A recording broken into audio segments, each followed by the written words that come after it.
back to Movies on the Brain, the channel where we dive deep into the latest films and uncover every twist and turn. I'm Jason, and today we're revving up to take a hard look at The Bikeriders. Directed by Jeff Nichols, this gritty, immersive film stars Austin Butler and Tom Hardy,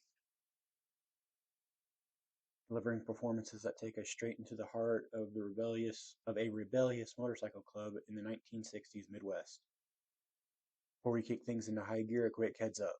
This review is packed with spoilers, so if you haven't seen The Bikeriders yet, hit pause, catch a ride to your latest, your nearest movie store, and then come back and join the conversation. I happened to catch The Bikeriders for the first time during the mystery movie series the Monday before The Bikeriders released in the theaters, hosted by Cinemark, and it was an unforgettable experience. Let's throttle down and dissect every intense moment, every roaring engine, and every dramatic confrontation. Buckle up because this is going to be one wild ride. Now let's see how it did in the box office. Bikeriders opened in theaters on June 21st, 2024, with a budget ranging between $30 and $40 million. During its 6-week theatrical run, it earned $21.7 million domestically and $13.9 million internationally, making a worldwide total of $35.6 million. It had an opening weekend of $9.6 million domestically, finishing number 3 in the box office, only behind Inside Out 2 and Bad Boys Ride or Die, numbers 1 and 2 respectively. Its final week in the box office saw it earn $246,225 domestically, finishing its box office run at number 13. Now let's get into the plot. In 1965, Kathy Bauer meets Benny Cross, a hot-headed member of the Chicago-based Vandals Motorcycle Club, and marries him just 5 weeks later. Photography student Danny Lyon travels with and interviews the Vandals. He learns that the founder, Johnny Davis, was inspired to create the club after watching The Wild Ones. Johnny's leadership is challenged when he rebuffs a Vandal's suggestion that new chapters be allowed to form. They engage in a fistfight, which Johnny wins, so he establishes his authority and grants permission to expand the club. New chapters begin to form across the Midwest. In 1969, Benny is attacked by 2 men in a bar for wearing his colors. His foot is nearly severed by a shovel during the altercation. Johnny forces the owner to provide the names of the men and orders the Vandals to burn down the bar. While Benny is recovering from surgery, Johnny pressures him to come to a motorcycle rally before he is fully healed, at Kathy's objection. Johnny offers Benny leadership of the club when he steps down, but Benny rejects it.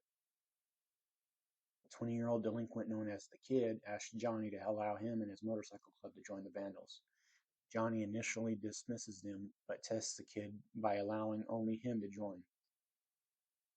When he expresses willingness to abandon his friends, Johnny rejects him. The Kid attacks Johnny with a knife, who beats him and warns him to not come back. In 1973, Lyon interviews Kathy about the fate of the Vandals.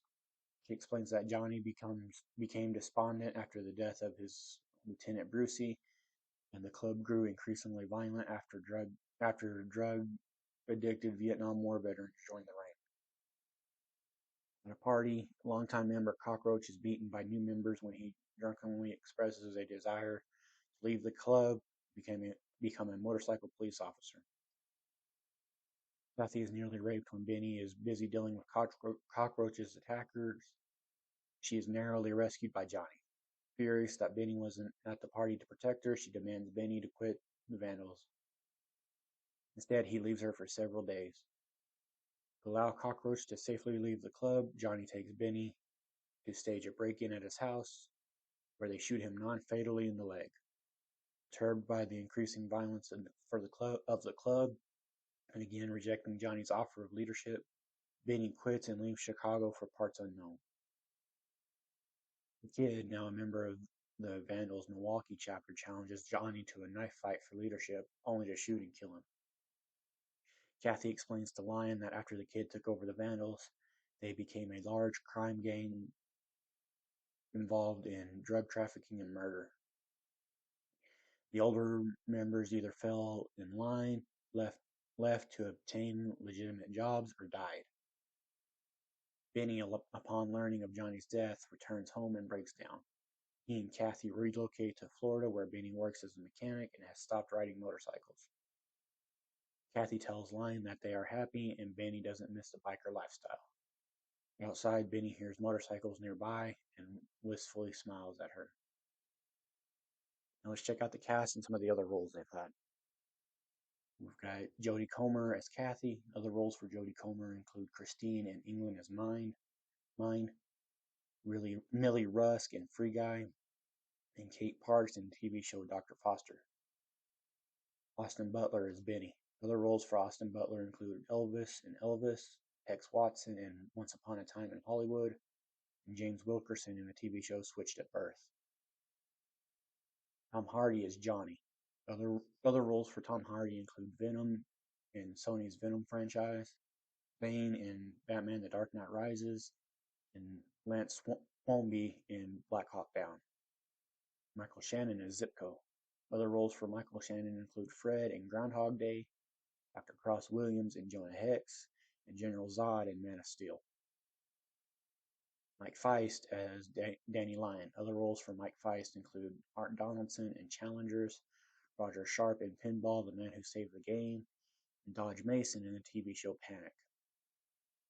Norman Reedus as Funny Sonny. Other roles for Norman Reedus include Daryl Dixon in the TV show The Walking Dead, Murphy McManus in The Boondock Saints, and Sam Porter Bridges in the Death Stranding video game. Boyd Holbrook as Cal. Other roles for Boyd Holbrook include Peter Cristo in A Walk Among the Tombstones, Denton Smith in Milk, and DEA agent Steve Murphy in the TV show Narcos. Damon Harriman as Brucey. Other roles for Damon Harriman include Ray in The Lone Ranger, Lester Sinclair in House of Wax, and he will be portraying Quan Chi in Mortal Kombat 2 that comes out later this year. Bo Knapp as Wahoo. Other roles for Bo Knapp include Knox in 2018's Death Wish, Peter Jablonski in the TV show 7 Seconds, and Malcolm Ward in the TV show LA's Finest.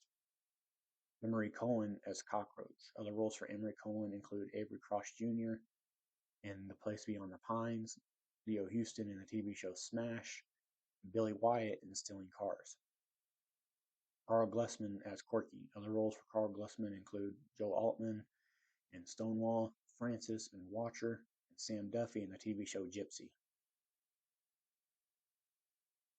Toby Wallace as the Kid. Other roles for Toby Wallace include Moses in Baby Teeth, Charlie in Finest, and Blakey in The Turning. Happy Anderson as Big Jack. Other roles for Happy Anderson include Jenkins in Bad Boys for Life, Reverend Craig in The New Mutants, and Mr. James Fester in the TV show The Nick. Honestly, I went into this movie having no idea what I was getting into other than the three actors that I knew, which were Austin Butler, Tom Hardy, and Norman Reedus. But overall, I really enjoyed it, even though it was kind of jarring to go back and forth between the interview and what Kathy was talking about in the interview with Danny. Even though I knew Norman Reedus was in the movie, when he showed up, it wasn't until he lost the sunglasses that I realized it was him. Because I've never seen The Walking Dead, so I didn't recognize the voice. I know who Norman Reedus is as the actor. I know what he looks like. But I'm going to tell you this: if you don't really like slow burn movies, you won't like this one. I really like that it fleshes out the backstories of Benny, Kathy, and Johnny by adding in some interesting things about the other characters, like how Funny Sonny came into the gang at that biker rally. There actually were some comedic moments in the movie, but for the most part, it's a very serious film. When Benny's ankle got broken, I actually winced big time. And then I remember everyone that was in the theater with me was pretty shocked when it happened, and you could hear it. When it was mentioned that Bruce died, I was shocked about it. Even more shocked that when the Vandals tried going to his funeral, Brucey's family spit in Johnny's face and told him to leave. Honestly, the biggest shock for me was when Johnny got killed by the kid after the kid challenged Johnny to be the leader of the Vandals after being rejected by them earlier in the movie to join. Overall, I really enjoyed the movie, and it's one I could see myself watching a couple of times actually. Now let's look at some fun facts and trivia I found about this movie. This is Jeff Nichols' fifth collaboration with Michael Shannon. Jeff Nichols left A Quiet Place day one to make this movie. In October 2018, Jeff Nichols revealed he had been thinking about making a biker film set in the 1960s for about 5 years, although he did not at that stage have a script.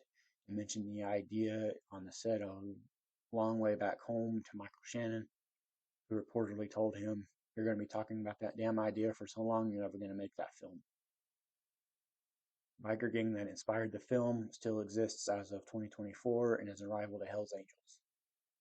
Inspired by the 1967 photography book of the same name by Danny Lyon.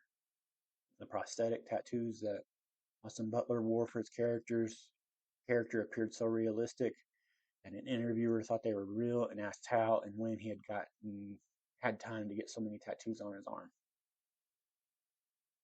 Film cast includes 3 Oscar nominees, those being Austin Butler, Tom Hardy, and Michael Shannon. The film had a tough ride with distribution. Disney's 20th Century Studios planned a December 1st, 2023 release. After screening at some film festivals in fall of 2023, including a world premiere at the Telluride Film Festival over Labor Day weekend. However, it was indefinitely delayed in October of 2023 due to the SAG-AFTRA strike, making the actors unable to promote the film. Disney ultimately let go of the project the following month, letting New Regency take it elsewhere. Focus Features ended up acquiring the film, with Universal Pictures handling the film's international release. They're planning to release it in theaters on. They were planning on releasing it in theaters on June 21st, 2021. Michael Shannon and Austin Butler have both played Elvis Presley. Shannon in Elvis and Nixon, which came out in 2016, and Butler in Elvis, which came out in 2022.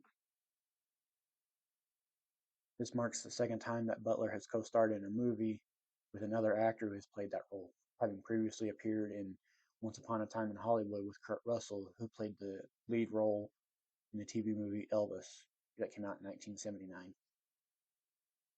Kurt Russell also played Elvis Presley in Forrest Gump. Austin Butler and Damon Harriman previously starred in Once Upon a Time in Hollywood. One of 2 movies starring Mike Feist that was intended to be released in the latter half of 2023 was delayed to 2024 due to the SAG-AFTRA strike. However, unlike Challengers, this film still managed to premiere in 2023. Jodie Comer and Tom Hardy had worked on a Star Wars movie. Comer had a cameo in Star Wars Episode 9, The Rise of Skywalker, and Hardy had a deleted cameo in Star Wars Episode 7, Episode 8, The Last Jedi. Damon Harriman and Happy Anderson both starred in an episode of Mindhunter. Austin Butler was considered for the role of Art Donaldson in Challengers. The role went to his co-star Mike Feist instead. TV advertisements digitally took out the cigarette. Tom Hardy's character is smoking in the scene where he tells his fellow bikers to burn down the bar. And that's a wrap on our review of the Bikeriders. This film, with its powerful direction of Jeff Nichols, standout performances from Austin Butler and Tom Hardy, truly took us on a wild ride through the turbulent 1960s Midwest. If you enjoyed this deep dive, don't forget to hit that like button and subscribe to Movies on the Brain for more spoiler-filled reviews and discussions on the latest films. Let me know in the comments what you thought of the Bikeriders. Did it rev your engine, or did it stall out for you? Thanks for riding along with me today. Until next time, keep your engines running and your brain buzzing with great movies. I'm Jason, and I'll see you in the next review.